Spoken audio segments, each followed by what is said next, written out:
కూర్చుని షిరిడి సాయి కథ మధుర మధుర మహిమానిత గాథ బాబా పుణ్య కథ పారాయణతో సకల జనులకు భారాలను తొలగించే గాథ శిరులను సఖి సుఖశాంతులు కూర్చుని షిరిడి సాయి కథ. షిరిడి గ్రామంలో ఒక బాలుడి రూపంలో వేప చెట్టు కింద వేదాంతికి కనిపించాడు. తన వెలుగును ప్రసరించాడు. పగలురే ధ్యానం పరమాత్మనిలో లీనం, ఆనందమే ఆహారం చేదు చెట్టు నీడే గురుపీఠం. ఎండకు వానకు కృంగకు ఈ చెట్టు క్రిందనే ఉండకు, సాయి సాయి రామ సేదుకు అని మహల్సాపతి పిలుపుకు మసీదుకు మారిన సాయి, అదే అయినది ద్వారకమాయి. అక్కడ అందరు బాయి బాయి బాబా బోధన నిలయమదోయి, శిరులను సఖి సుఖశాంతులు కూర్చుని షిరిడి సాయి కథ.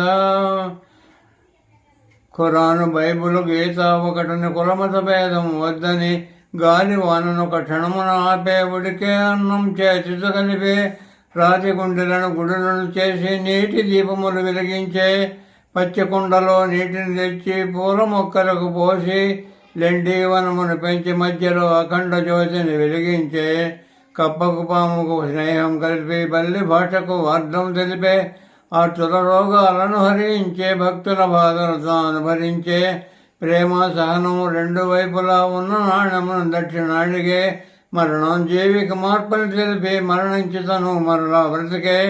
సాయిరాం సాయిరాం సాయిరాం సాయిరాం సాయిరాం సాయిరాం సాయిరాం సాయిరాం. నిదని నాదని అనుకోవచ్చని దునిలో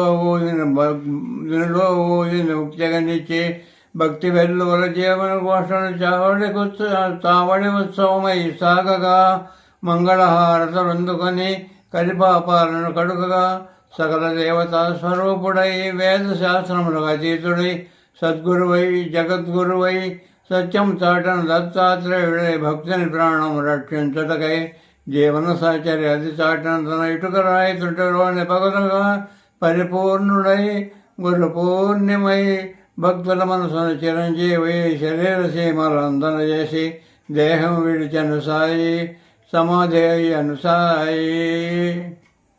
సాయిరాం సాయిరాం సాయిరాం సాయిరాం సాయిరాం సాయిరాం సాయిరాం.